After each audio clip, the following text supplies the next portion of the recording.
Hello students, मैं निकी यादव और आप देख रहे हैं आपका अपना YouTube channel maths by Nikki Yadav NET JRF. Students, अब तक हमने सिंगुलरिटीज़ के 3 चैप्टर पे बात की थी, जिसमें एक पार्ट में हमने टाइप ऑफ सिंगुलरिटीज़ देखा था, उनका बेसिक कॉन्सेप्ट देखा था कि वो क्या क्या होती हैं। एक पार्ट में हमने पोल और रिमूवल सिंगुलरिटीज़ के बारे में पढ़ा था एंड थर्ड पार्ट में हमने असेंशियल सिंगुलरिटी के बारे में पढ़ा था। मैं उम्मीद करती हूँ कि आपने वो तीनों वीडियो देख लिया। अगर नहीं देखे हैं तो आई टैब पे आपको लिंक मिल जाएगा, आप वहाँ से वो देख सकते हैं। इस वीडियो में स्टूडेंट्स हम यहाँ पे एक पर्टिकुलर एक एग्जांपल में इन सभी सिंगुलरिटीज़ का हम पढ़ेंगे कि यदि हमें कोई क्वेश्चन दे दे और उसमें हमें पॉइंट ना दे। इसमें जैसे मैंने यहाँ पे एक फंक्शन माना है एफ जेड, इसमें सिर्फ इतना दे दे हमें एग्जाम में कि डिस्कस द सिंगुलरिटीज़, कि हमें इस फंक्शन की सिंगुलरिटी को बताना है कि किस किस पॉइंट पर कौन कौन सी सिंगुलरिटी इसमें मिल रही है। हमें यहाँ पे कोई भी पॉइंट नहीं दिया गया है। तो स्टूडेंट्स, अगर हमें ऐसा कोई क्वेश्चन एग्जाम में दे देता है कि हमें कोई फंक्शन दे दिया और उससे हमने बोले कि इसकी सिंगुलरिटीज़ को डिस्कस करिए, तो स्टूडेंट्स हम कैसे क्वेश्चन को सोल्व करेंगे वही सब एग्जाम्पल की हेल्प से देखेंगे। इस एग्जाम्पल में स्टूडेंट्स लगभग सभी टाइप ऑफ सिंगुलरिटीज़ आ जाएंगी। तो स्टार्ट करते हैं हम वीडियो को। तो स्टूडेंट्स देखिए, हमारे पास 3 टाइप की सिंगुलरिटीज होती है। एक तो होती है हमारे पास रिमूवेबल, दूसरी होती है हमारे पास पोल और तीसरी होती है स्टूडेंट्स असेंशियल।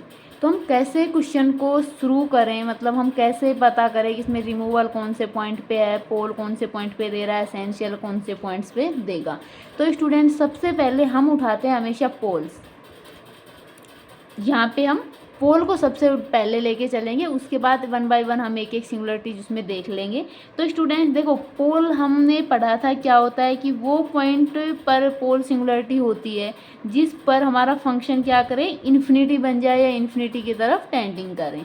तो स्टूडेंट्स हम देखिए, जनरल सी बात है, आप सभी जानते हैं कोई फंक्शन है वो इन्फिनिटी कब बनता है, मतलब मैक्सिमम केस अगर हमारे पास रेशियो में नीचे हर में अगर 0 बन जाए तो वो फंक्शन क्या बन जाता है, इन्फिनिटी बन जाता है। जनरली हम ये बेसिक देखते हैं।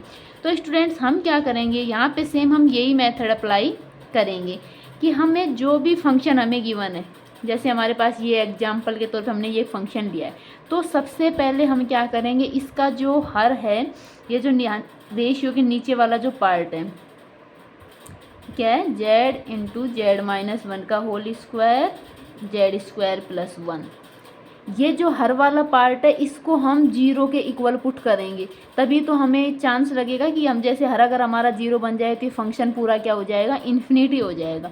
अब स्टूडेंट्स मैंने ये एक एग्जांपल इसलिए लिया है क्योंकि इसमें एक आपका एक छोटा सा डाउट है, जनरली स्टूडेंट्स वहाँ पे गलती कर देते हैं, इसीलिए मैंने इस एग्जाम्पल को यहाँ पे लिया है। अब स्टूडेंट्स देखिए, आप क्या करेंगे, यहाँ पे डायरेक्ट ही देखेंगे कि हाँ इसमें हर क्या है, हमारा ये वाला फंक्शन है, और इसको आप इक्वल टू 0 करके यहाँ पे आप पॉइंट निकाल लोगे। जैसे आपने यहाँ पे 0 मिल गया, इसको इक्वल 0 करेंगे तो 1 मिल गया, और यहाँ से आपको प्लस माइनस आयोटा। तो आप क्या करेंगे कि भाई ये पॉइंट मिले हमें और इन पॉइंट पर ये इन्फिनिटी बन रहा है, ये हम चेक कर लेंगे कि एक पॉइंट रख के कौन कौन से पॉइंट पर इन्फिनिटी बन रहा है। अब आपने स्टूडेंट्स यहाँ पे सिर्फ ये पॉइंट ले लिए, इनमें से कुछ पे इन्फिनिटी बनेगा, कुछ पे कुछ रीजन से नहीं बनेगा, अगर अंश में, क्योंकि अंश में भी कोई हमारे पास फंक्शन है। तो स्टूडेंट यहाँ पे आप गलती ये कर देते हैं कि आपने ये देखा कि साइन अंश में, आपने देखा सेक भी अंश में, तो आप क्या करते हैं, इस सेक को आप अंश में काउंट कर देते हैं, मतलब ऊपर वाले फंक्शन में, इसको आप हर में काउंट नहीं करते। हमें ये गलती नहीं करनी है। जैसे अगर हमारे पास क्वेश्चन जो हमारे पास फंक्शन है उसमें अगर हमें जैसे टेन थीटा आ जाए, कोट थीटा आ जाए, सेक थीटा आ जाए, मतलब यहाँ पे थीटा की जगह कोई फंक्शन होगा, कोसेक थीटा, मतलब इस टाइप का कोई ट्रिग्नोमेट्रिक फंक्शन आ जाए तो उसको पहले हमें साइन कोस की टर्म में ओपन करना है। जैसे यहाँ पे सेक आ गया तो आप जनरल स्टूडेंट्स यहाँ पे ध्यान नहीं देता है, उस सेक को ध्यान ना करके, और वो इस सेक को इक्वल टू 0 करके इसके जीरोज फाइंड कर देता है फंक्शन की। तो हमें ये गलती नहीं करनी है। जब भी हमारे पास ऐसे टेन, कोट, सेक, कोसेक ये फंक्शन इन्वॉल्व हों तो हमें पहले इनको किस में चेंज करना है, साइन या फिर कोस में चेंज करना है। तो ये गलती जनरली स्टूडेंट करता है जो कि आपको नहीं करनी है। तो यहाँ पे स्टूडेंट जैसे ही हम देखेंगे कि हर में हमारा क्या है, तो हम यहाँ पे कोस को क्या कर लेंगे, चेंज कर लेंगे। मैं इसी में कर देती हूँ change. Sec theta equal to क्या होता है स्टूडेंट्स, 1 कोस थीटा होता है। तो ये आ जाएगा कोस 1/z-3। अब स्टूडेंट्स हम देखेंगे जो भी हमारे पास हर है ना उसको हम इक्वल टू 0 कर देंगे, तो हर में एक ही है और साथ में क्या है कोस 1/z-3 इक्वल टू 0। अब यहाँ पे हम 1 बाई 1 करके हम पॉइंट निकाल लेते हैं कि क्या हमारे पास पॉसिबिलिटी है इस फंक्शन के इन्फिनिटी बनने की। तो यहाँ से जैसे ही हम निकालेंगे तो एक तो z इक्वल टू 0 मिल जाएगा, एक यहाँ से इस फंक्शन फ्रैक्शन से z इक्वल टू 1 मिल जाएगा, और एक यहाँ पे z equal to plus minus iota मिल जाएगा। और दूसरा हम यहाँ पे जैसे कोस को 0 के इक्वल पुट करेंगे तो कुछ पॉइंट्स हमें यहाँ पे मिलेंगे, इसको हम थोड़ा बाद में देखेंगे। तो पहले बात कर लेते हैं, हमें कुछ पॉइंट मिले यहाँ पे 0, 1 और प्लस माइनस आयोटा। अब स्टूडेंट्स हमें एक बार इस पॉइंट को इन फंक्शन में रख करके चेक करना है कि ये फंक्शन वाकई में इन्फिनिटी बन रहा है या फिर नहीं बन रहा है। क्यों चेक करना है उसका रीजन भी अभी हमें पता चल जाएगा। तो सबसे पहले हम z इक्वल टू 0 को ही रखते हैं इस फंक्शन भी, हमारा रफ कार्य होगा, हम कोई अलग से रफ पेज पर ये चेक करेंगे। हम जब क्वेश्चन का सॉल्यूशन लिखेंगे कॉपी में तब उसमें इनको इन्वॉल्व नहीं करेंगे कि हम इन पॉइंट को रख के फंक्शन की वैल्यू चेक करें, नहीं, ये हमारा रफली है। तो पहले हम 0 पे वैल्यू निकालेंगे। तो स्टूडेंट्स देखो जहाँ जहाँ z है वहाँ 0 रखेंगे, तो e की पावर 0 क्या हो जाएगा 1 माइनस 1 अपॉन यहाँ पे z की जगह 0 रखेंगे, जो भी वैल्यू मिले हम यहाँ पे रख देंगे, 0 माइनस 1 कुछ भी रखेंगे इसमें। तो स्टूडेंट देखो यहाँ पे 1 माइनस 1 हमारा क्या बन गया 0, और नीचे भी क्या बन रहा है स्टूडेंट 0। तो ये किस टाइप की फॉर्म बन रही है 0/0। अगर आपने मेरे वीडियोस देखे होंगे लास्ट 3 पार्ट में, तो उसमें मैंने सेकंड पार्ट में बताया था कि जब भी हमारे पास 0/0 फॉर्म बन जाए तो उस पॉइंट पर कौन सी सिंगुलरिटी होती है, रिमूवेबल सिंगुलरिटी होती है। तो स्टूडेंट्स और ऐसा क्यों होता है उसका रीजन भी दिया था कि हम जैसे 0/0 फॉर्म मिल जाएगी तो हम DL हॉस्पिटल रूल लगाएंगे तो इसकी लिमिट एग्जिस्ट कर जाएगी। तो दैट्स वाई रिमूवेबल सिंगुलरिटी होगी किस पॉइंट पर, z इक्वल टू 0 पॉइंट पर, क्योंकि z इक्वल टू पॉइंट जैसे हम इस फंक्शन बन रख रहे हैं, इस फंक्शन 0/0 फॉर्म में बन रहा है, ना कि इन्फिनिटी बन रहा है। इसीलिए मैंने कहा था कि एक बार हमें रफली इनको चेक करना है कि इन पॉइंट पर ये फंक्शन इन्फिनिटी बन भी रहा है या नहीं बन रहा है। तो स्टूडेंट्स यहाँ पे आप देख सकते हैं कि z इक्वल टू 0 पर हमें 0/0 फॉर्म मिल गई, तो हम डायरेक्ट यहाँ पे बोल देंगे रिमूवेबल सिंगुलरिटी है। अगर आप कोई यूनिवर्सिटी एग्जाम दे रहे हैं तो आप वहाँ पे इसका पूरा लिख के बता देंगे। यहाँ पे आप 0/0 फॉर्म बनेगा तो आप लिख देंगे यहाँ पे कि DL हॉस्पिटल रूल अप्लाई करने पर, फिर उसकी लिमिट यहाँ पे आप निकाल के बता देंगे कि इसकी लिमिट फाइनाइट ये एग्जिस्ट कर रही है। अगर कंपटीशन एग्जाम है तो डायरेक्ट ही हमें तो वहाँ पे टिक करना होता है, तो हम देख लेंगे z इक्वल टू 0 पर कौन सी सिंगुलरिटी है, रिमूवेबल सिंगुलरिटी है। तो स्टूडेंट्स यहाँ पे हमने z इक्वल टू 0 को चेक कर लिया, और z इक्वल टू 0 पर क्या मिल गई हमें स्टूडेंट्स, यहाँ पे रिमूवेबल सिंगुलरिटी मिल गई। एक पॉइंट तो ये हो गया हमारा, एक सिंगुलरिटी तो आ गई हमारे पास। अब हम z equal to 1, z equal to plus minus iota भी रख के देख लेते हैं। तो जैसे ही z इक्वल टू 1 रखेंगे तो आप देखोगे e की पावर z माइनस 1 अपॉन यहाँ पे 1 रखेंगे तो 1 माइनस 1 क्या हो जाएगा 0। तो ये नीचे हर वाला तो पूरा ही 0 हो जाएगा। तो आप देख सकते हैं यहाँ पे भी कुछ ना कुछ फाइनाइट वैल्यू मिलेगी, 1/z माइनस 2, z की जगह क्या रखेंगे हम 1 रखें तो 1 माइनस 2 माइनस 1, एंड नीचे एक फंक्शन है कोस का, तो कोस में भी 1/z की जगह रखेंगे 1 तो माइनस कर दो। तो आप देख सकते हैं यहाँ पे हर में क्या बन रहा है 0 बन रहा है, तो ये फंक्शन क्या बन जाएगा हमारा इन्फिनिटी बन जाएगा। तो यहाँ पे हम कह सकते हैं कि z इक्वल टू 1 क्या हो जाएगा हमारा पोल हो जाएगा। अब स्टूडेंट्स यहाँ पे हमें ये तो पता चल गया, ये हमारा रफली था कि हमने चेक कर लिया कि 1 पर क्या बन रहा है फंक्शन इन्फिनिटी बन रहा है। तो हम यहाँ पे लिख सकते हैं कि z इक्वल टू 1 पे जो हमारा फंक्शन है वो टेंड्स टू इन्फिनिटी है, that's why z equal to 1 क्या है हमारा पोल सिंगुलरिटी देगा। अब यहाँ पे स्टूडेंट्स बात आती है इसके ऑर्डर की, कि इसका ऑर्डर ये 1 ऑर्डर का होगा या 2 ऑर्डर का होगा या फिर 3 ऑर्डर का होगा। तो देखिए स्टूडेंट्स हमने पहले ही सीख लिया था कि हम ऑर्डर कैसे निकालेंगे, तो हम चेक कर लेते हैं। तो यह जब भी हमें ऑर्डर की बात आती है कि हम पोल का ऑर्डर कैसे निकालेंगे, कि वो सिंपल पोल है या फिर अदर ऑर्डर का पोल है, तो हमने देख तो लिया था, पर हम यहाँ पे इस क्वेश्चन में बात कर लेते हैं। तो हम क्या करते हैं z इक्वल टू जिस भी पॉइंट पे हमें उस पॉइंट का, जिस भी पॉइंट पे हमें पोल का ऑर्डर निकालना है वो लिमिट लगा देंगे। जेड माइनस वो पॉइंट आ जाएगा, इसका होल पावर n, और इनटू में क्या आ जाएगा, हमारा फंक्शन आ जाएगा। तो स्टूडेंट्स हमारा पॉइंट क्या है, 1 है, तो हम यहाँ पे z टेंड्स टू 1 लिमिट लगा देंगे, एक की जगह 1 लिख देंगे, और हमारे पास फंक्शन की क्या वैल्यू है, वो फंक्शन की वैल्यू रख देते हैं, e की power z minus 1 into sine 1 upon z minus 2 Z into Z minus 1 का whole square into Z square plus 1, और साथ में कोस 1 अपॉन जेड माइनस 3। अब देखेंगे कि यहाँ पे ऐसा कौन सा न्यूनतम धनात्मक पूर्णांक n होगा, लीस्ट पॉजिटिव इंटीजर्स होगा यहाँ पे n, जिसके लिए ये लिमिट क्या कर जाए, एग्जिस्ट कर जाए फाइनाइटली। तो स्टूडेंट देखिए यहाँ पे प्रॉब्लम क्या हो रही है कि यहाँ पे जो z माइनस 1 है, जैसे ही हम यहाँ पे 1 रखेंगे तो ये पूरा हमारा इन्फिनिटी बन रहा है।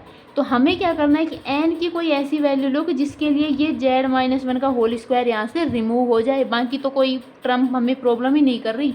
मेन प्रॉब्लम तो इस टर्म की है, इस टर्म की वजह से ये इन्फिनिटी बन रहा है। तो अगर हम इस टर्म को ही कैंसिल आउट कर दे किसी से, तो बाकी हमारा क्या हो जाएगा, फाइनाइटली लिमिट एग्जिस्ट कर जाएगी। तो हम यहाँ पे स्टूडेंट्स n इक्वल टू, यहाँ पे देखो 2 फ्रैक्शन है, z माइनस 1 का होल स्क्वायर है, तो जैसे ही हम n इक्वल टू 2 लेंगे तो n इक्वल टू हमने क्या लिया 2, तो ये टर्म से ये टर्म क्या हो गई, कैंसिल आउट हो गई। अब देखो बाकी में हम z इक्वल टू 1 रख दो, e की पावर z है, तो यहाँ पे आ जाएगा e माइनस 1, और ये हो जाएगा साइन 1 अपॉन माइनस 1, तो माइनस 1, और नीचे आ जाएगा 1 का स्क्वायर 1 प्लस 1 2, और ये आ जाएगा कोस माइनस का 1/2। तो स्टूडेंट्स आप यहाँ पे देख सकते हैं ये वैल्यू क्या, एक फाइनाइट वैल्यू है, तो मतलब यहाँ पे नॉन जीरो फाइनाइट वैल्यू मिली है। ये जो फाइनाइट वैल्यू कैसी होनी चाहिए, नॉन जीरो होनी चाहिए, हमने पढ़ लिया था पहले जब हमने ऑर्डर ऑफ फॉल की बात की थी। तो यहाँ पे आप देख सकते हैं n इक्वल टू 2 के लिए ये जो लिमिट है वो नॉन जीरो फाइनाइट वैल्यू मिल रही है। तो स्टूडेंट्स यहाँ पे z इक्वल टू 1 पर जो ऑर्डर ऑफ पोल है वो कितना हो जाएगा, हमारा 2 ऑर्डर का पोल हो जाएगा। तो यहाँ पे हमें एक और सिंगुलरिटी मिल गई, वो किस पॉइंट पे मिली, z इक्वल टू 1 पॉइंट पे मिल गई कि z इक्वल टू 1 2 ऑर्डर का क्या है, पोल है। अब हम बात करते हैं हमारी नेक्स्ट पॉइंट की ओर। तो यहाँ पे नेक्स्ट पॉइंट आता है हमारा z equal to plus minus iota, मतलब एक प्लस आयोटा और एक माइनस आयोटा, तो इनको भी हम एक एक करके देखेंगे। मैं नीचे वाले को हटा देती हूँ जो हमने चेक कर लिया, एक 0 और एक 1। अब स्टूडेंट्स हमारा जो नेक्स्ट पॉइंट है वो कौन सा है, प्लस माइनस आयोटा, तो हम एक बार प्लस आयोटा लेके कर लेंगे, एक बार माइनस आयोटा लेकर चेक कर लेंगे। तो जैसे ही स्टूडेंट्स हम यहाँ पे प्लस आयोटा रखेंगे फंक्शन में, तो देखिए e की पावर आयोटा माइनस 1, नीचे हमारा यहाँ पे आयोटा आयोटा माइनस 1 का होल स्क्वायर, और आयोटा स्क्वायर की वैल्यू क्या आएगी, माइनस 1 प्लस 1, जो क्या बन जाएगा यहाँ पे 0 बन जाएगा। तो यहाँ पे मैं 0 लिख देती हूँ। बाकी हम यहाँ पे साइन में देखो यहाँ पे आ जाएगा 1 अपॉन आयोटा माइनस 2, और अपॉन में आ जाएगा कोस 1 अपॉन आयोटा माइनस 3। तो आप देख सकते हैं नीचे हर में क्या है, हमारे 0 बन रहा है, तो ये क्या है, इन्फिनिटी की तरफ टेंड कर रहा है, मतलब इन्फिनिटी बन रहा है, हर में 0 है, तो ये वैल्यू क्या बन रही है, हमारी इन्फिनिटी बन रही है कुछ पॉइंट पर, z equal to iota point पर। तो ये तो हमें क्लियर हो गया कि z इक्वल टू आयोटा हमारा क्या होगा, पोल होगा। और लिखने का सेम वही तरीका हम, जैसा कि मैंने अभी यहाँ पे बताया था कि at z equal to iota function tends to infinity, so z equal to iota is a pole singularity. अब स्टूडेंट्स यहाँ पे वही हमें इसका ऑर्डर चेक कर लेंगे कि ये 1 ऑर्डर का है या फिर एक से ज़्यादा ऑर्डर का है। तो इसके लिए वो लिमिट z टेंडिंग टू किस पॉइंट की बात कर रहे हैं, आयोटा की, तो z tending to iota z minus iota का होल पावर n, और यहाँ पे हमारा फंक्शन हैजिटी आ जाएगा। तो यहाँ पे मैं फंक्शन लिख देती हूँ, sine 1 upon z minus 2 upon z into z minus 1 का whole square into z square plus 1 cos 1 upon z minus 3। तो स्टूडेंट्स हमें बस वही यहाँ पे देखना है कि हमारा ऐसा कौन सा n मिल जाए जिसके लिए ये क्या दे, लिमिट पूरी नॉन जीरो एक फाइनाइट वैल्यू दें। तो स्टूडेंट्स देखो यहाँ पे जो जेड स्क्वायर प्लस आयोटा, इस टर्म को मैं यहाँ पे लिख दूँ Z plus iota into Z minus iota. तो जैसे ए प्लस बी इंटू ए माइनस बी का जो फॉर्मूला होता है वो उसके लिए उस रूप में मैंने यहाँ पे लिख दिया। इसकी वैल्यू होती है A square minus B square. तो जैसे देखो यहाँ पे Z plus iota Z minus iota, तो ए स्क्वायर मतलब Z square minus B square मतलब आयोटा का स्क्वायर, और हम सब जानते हैं आयोटा स्क्वायर की वैल्यू कितनी होती है -1। तो -1 तो माइनस माइनस क्या हो जाएगा प्लस, तो ये क्या बन जाएगा जेड स्क्वायर प्लस 1। वो मैं क्यों लिखा है वो मैं भी आपको बताऊंगी। तो मैंने यहाँ पे जेड स्क्वायर प्लस 1 को Z plus iota into Z minus iota लिख दिया। अब स्टूडेंट देखिए मैंने इसलिए लिखा है क्योंकि हमें जो पॉइंट है वो प्रॉब्लम, जो फ्रैक्शन है वो प्रॉब्लम कौन सा कर रहा है, जेड आयोटा है तो जेड माइनस आयोटा वाला, क्योंकि जहाँ जहाँ जेड है वहाँ आयोटा रखेंगे। तो ये केवल और केवल एक यही फ्रैक्शन है जो कि जिस वजह से इस फंक्शन क्या जिस वजह से इसलिए ये लिमिट एग्जिस्ट नहीं कर रही। तो हम इस फ्रैक्शन को रिमूव करने की कोशिश कर रहे हैं कि हम यहाँ पे n की क्या वैल्यू ले कि ये फ्रैक्शन हमारा कैंसिल आउट हो जाए, क्योंकि बाकी फ्रैक्शन में तो कोई प्रॉब्लम नहीं कर रहा है। तो यहाँ पे z इक्वल टू देखो z माइनस आयोटा की पावर कितनी है 1 है। तो यदि हम n की वैल्यू यहाँ पे 1 लिख दें, 1 रख दें, तो यहाँ से आप देख सकते हो ये फ्रैक्शन से फ्रैक्शन कैंसिल आउट हो जाएगा। अब जो हमारा यहाँ पे बचेगा तो उसमें कोई भी वजह से ये इन्फिनिटी या फिर ऐसा कोई वैल्यू नहीं बन रहा है कि जिसकी वजह से लिमिट एग्जिस्ट ना करे। तो आप यहाँ पे सोल्व कर लीजिए इसको, n इक्वल टू 1 रखा तो ये फ्रैक्शन कैंसिल हो गया। तो यहाँ पे e की power iota -1 into sine 1 upon iota -2 upon यहाँ पे रखेंगे आप आयोटा -1 का whole square, iota plus iota 2 iota हो जाएगा और कोस 1 अपॉन आयोटा -3। तो आप यहाँ पे देख सकते हैं ये कुछ ना कुछ इसको आगे हम सोल्व करेंगे तो नॉन जीरो फाइनाइट वैल्यू ही आएगी। कैसी वैल्यू आएगी, नॉन जीरो फाइनाइट वैल्यू। तो स्टूडेंट्स हम यहाँ पे कह सकते हैं कि ये जो z इक्वल टू आयोटा है ये कैसा पोल होगा, एक ऑर्डर का पोल होगा। एक ऑर्डर को पोल को हम बोलते हैं स्टूडेंट्स सिंपल पोल। तो यहाँ पे हम लिख सकते हैं कि z equal to iota is a simple pole. यहाँ पे हमने आयोटा के भी देख लिया। अब हमारा जो नेक्स्ट पॉइंट बच गया वो बच गया माइनस आयोटा वाला, z equal to minus iota.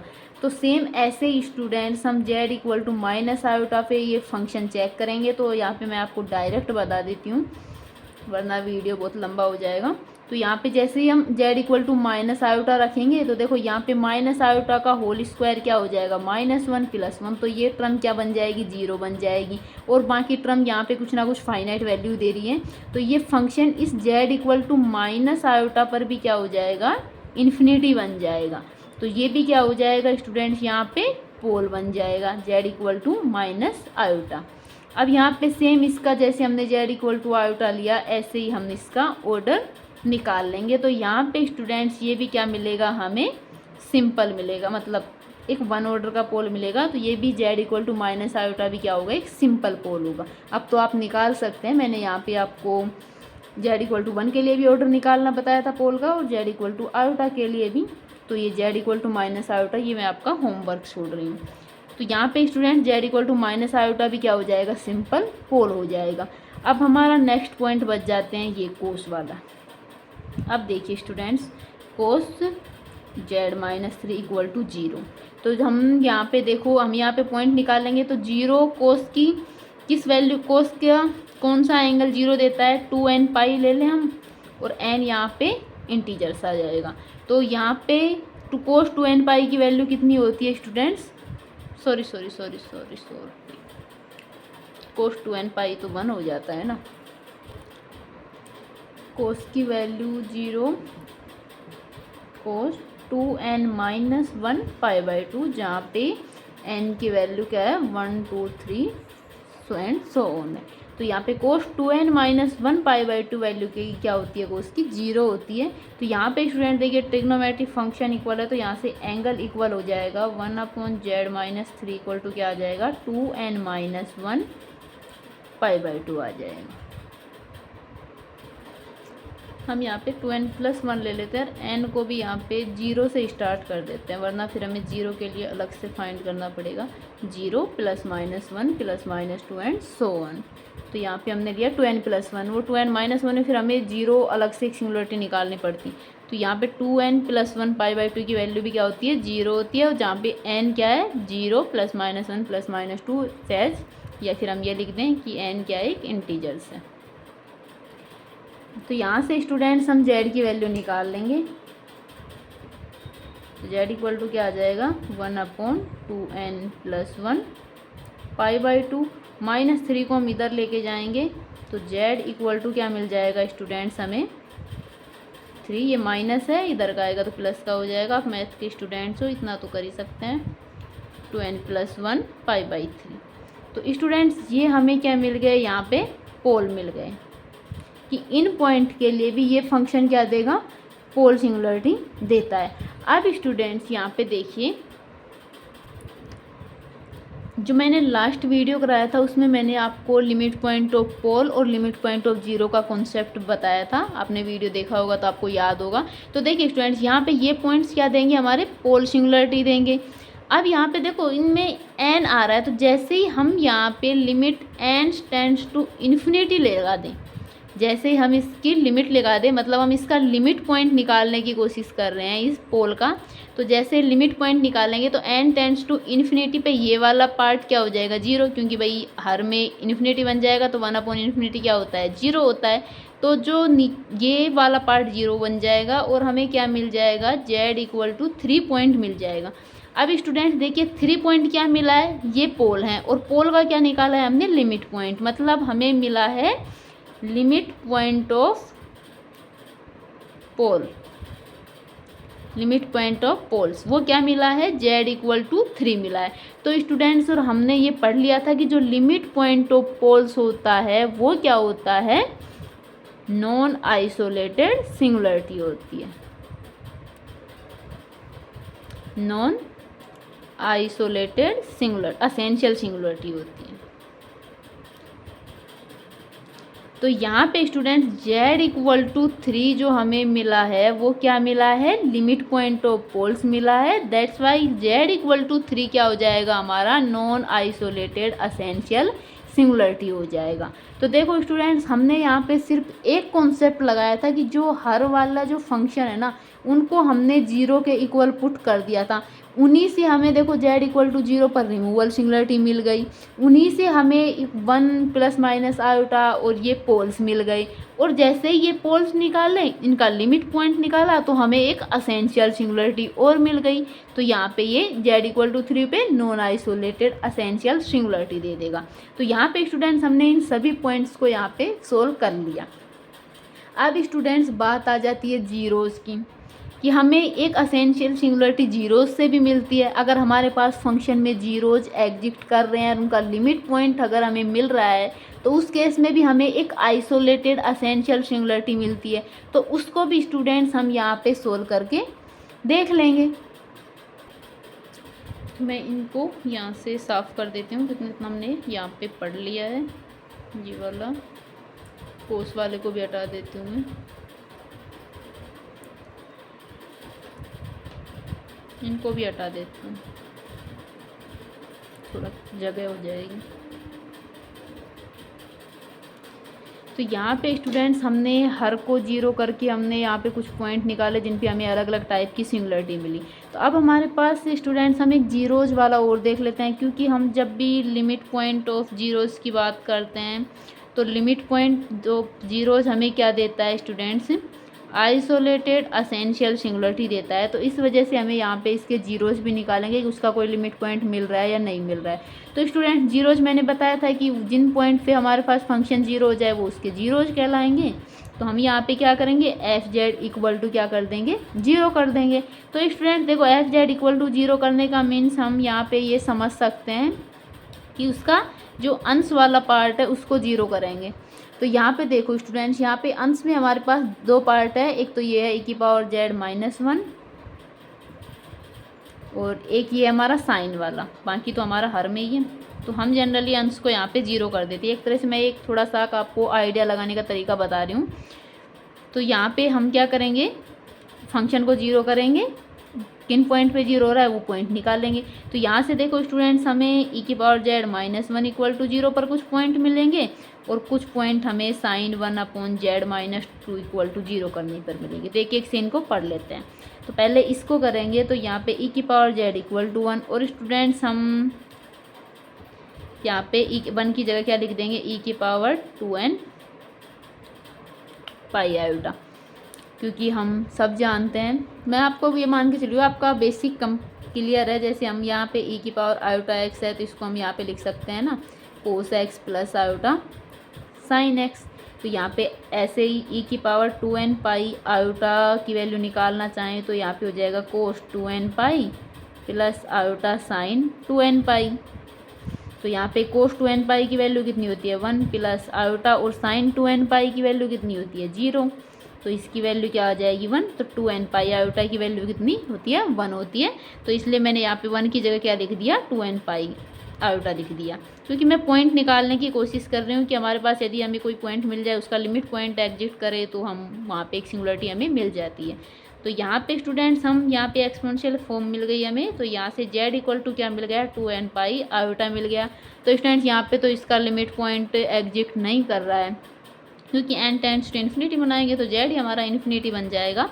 That means यहाँ पे हमें कोई फाइनाइट पॉइंट नहीं मिल रहा है, मतलब यहाँ पे इसका लिमिट पॉइंट एग्जिस्ट नहीं कर रहा है। किसका लिमिट पॉइंट एग्जिस्ट नहीं कर रहा है, जीरोज का लिमिट पॉइंट एग्जिस्ट नहीं कर रहा है, क्योंकि ये हमारे z equal to 2n pi iota क्या है, इस फंक्शन की जीरोज है। देखो आपको एक नया कॉन्सेप्ट और मिल गया यहाँ पे कि हमें फंक्शन की जीरोज निकालना है। तो हमने यहाँ पे देखो इस फंक्शन की जीरोज भी निकाल दी। यहाँ पे z equal to 2n pi iota क्या हो जाएंगी, इस फंक्शन की जीरोज हो जाएंगी। तो यहाँ पे इसका कोई लिमिट पॉइंट एग्जिस्ट कर नहीं रहा है। तो अब हम इसकी बात कर लेते हैं। तो यहाँ पे जैसे ही जीरो, तो हमें पता है sine n pi for n in belongs to integers के लिए क्या देता है, जीरो वैल्यू देता है। तो यहाँ से हम z की वैल्यू निकाल सकते हैं, 1 upon Z minus two equal to क्या हो जाएगा n पाई। तो यहाँ से z minus two equal to क्या हो जाएगा 1 अपॉन n पाई। तो z इक्वल टू क्या हो जाएगा 2 को हम RHS में ले आते हैं 1 अपॉन n पाई।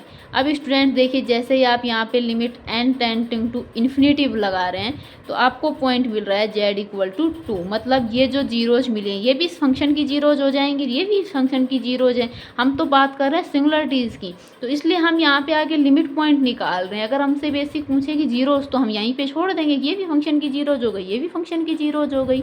तो आपका फ़ायदा होगा, इस एग्जाम्पल में आपको जीरोज भी सीखने को मिल गई।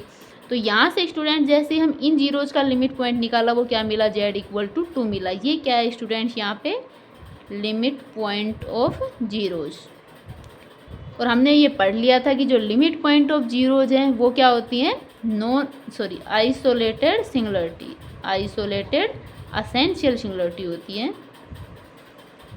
तो स्टूडेंट्स यहाँ पे जो हमारा लिमिट पॉइंट ऑफ जीरोज है z इक्वल टू 2, ये क्या हो जाएगा यहाँ पे आइसोलेटेड एसेंशियल सिंगुलरिटी हो जाएगा फॉर दिस फंक्शन।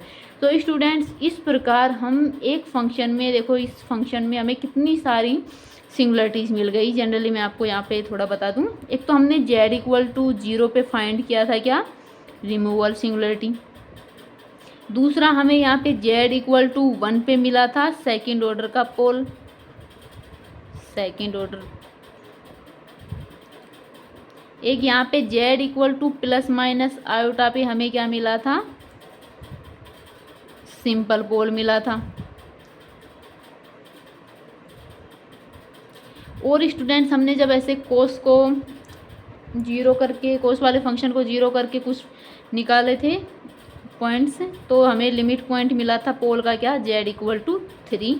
तो ये हमें मिला था यहाँ पे नॉन आइसोलेटेड एसेंशियल सिंगुलरिटी मिल गया था। और एक स्टूडेंट्स हमें ये मिल गया z इक्वल टू 2।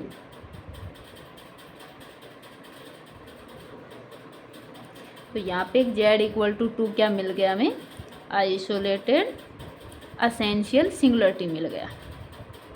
तो स्टूडेंट देखो हमें यहाँ पे कोई भी पॉइंट गिवन नहीं था कि हमें इस पॉइंट पर इसकी सिंगुलरिटी चेक करनी है, क्योंकि वो तो हमने जब कॉन्सेप्ट पढ़े थे तो एग्जाम्पल में पढ़ लिया था। तो यहाँ पे तो ये था कि हमें फंक्शन दिया गया है और हमें बोला है कि इसकी सिंगुलरिटीज बताइए कि इसकी विचित्रता क्या क्या होंगी, कौन कौन से पॉइंट पर होंगी। तो हमने देखो स्टूडेंट सिर्फ एक बेसिक कॉन्सेप्ट लगाया था कि इसके जो हर वाला फंक्शन है ना उसको 0 इक्वल किया था। उसको क्या किया था हमने 0 के इक्वल पुट करके फंक्शन निकाला था और देखा था किस फंक्शन में ये जो हमारा किस पॉइंट पर ये फंक्शन इन्फिनिटी को जा रहा है। तो जो इन्फिनिटी को गए वो पोल गए और उनसे हमें कुछ फंक्शन में हमें रिमूवल सिंगुलरिटी मिल गई, क्योंकि कुछ पॉइंट पर हमें 0/0 फॉर्म मिल रही थी। तो हमने रिमूवल सिंगुलरिटी भी हमारी इसी कॉन्सेप्ट से निकल गई। जैसे फंक्शन इन्फिनिटी बना उस पॉइंट पे हमें पोल भी मिल गया। और स्टूडेंट्स हमने जैसे पोल निकाला तो उनका अगर किसी पोल का लिमिट पॉइंट एग्जिस्ट कर रहा है तो वो भी हमने निकाल के देखा, तो हमें यहाँ पे नॉन आइसोलेटेड एसेंशियल सिंगुलरिटी मिल गई। फिर हम जानते हैं कि भाई जीरोज का जो लिमिट पॉइंट होता है वो क्या होता है, आइसोलेटेड एसेंशियल सिंगुलरिटी देता है। तो हमने इसके जीरोज निकाले और जीरोज निकाल के देखे तो उसके लिमिट पॉइंट एक एग्जिस्ट कर रहा था, तो वो भी हमारा आइसोलेटेड एसेंशियल सिंगुलरिटी मिल गया। तो इस प्रकार हमने इस एग्जाम्पल में ये सभी इसकी सिंगुलरिटीज फाइंड की है। तो आई होप अब आपके सिंगुलरिटी से रिलेटेड जो भी डाउट थे या आपको कोई भी कन्फ्यूजन था वो सभी आपके क्लियर हुए होंगे। तो स्टूडेंट्स वीडियो को लाइक करें और ज़्यादा से ज़्यादा शेयर करें एंड चैनल को सब्सक्राइब ज़रूर कर लें और बेल आइकन को प्रेस कर लेना ताकि आपको आने वाले वीडियोस के नोटिफिकेशन मिल जाए। और आप मुझे ज्वाइन करना चाहते हैं तो आपको डिस्क्रिप्शन में लिंक मिल जाएगा, तो आप मुझे टेलीग्राम ग्रुप या व्हाट्सएप ग्रुप पे वहाँ पे ज्वाइन कर सकते हैं। धन्यवाद।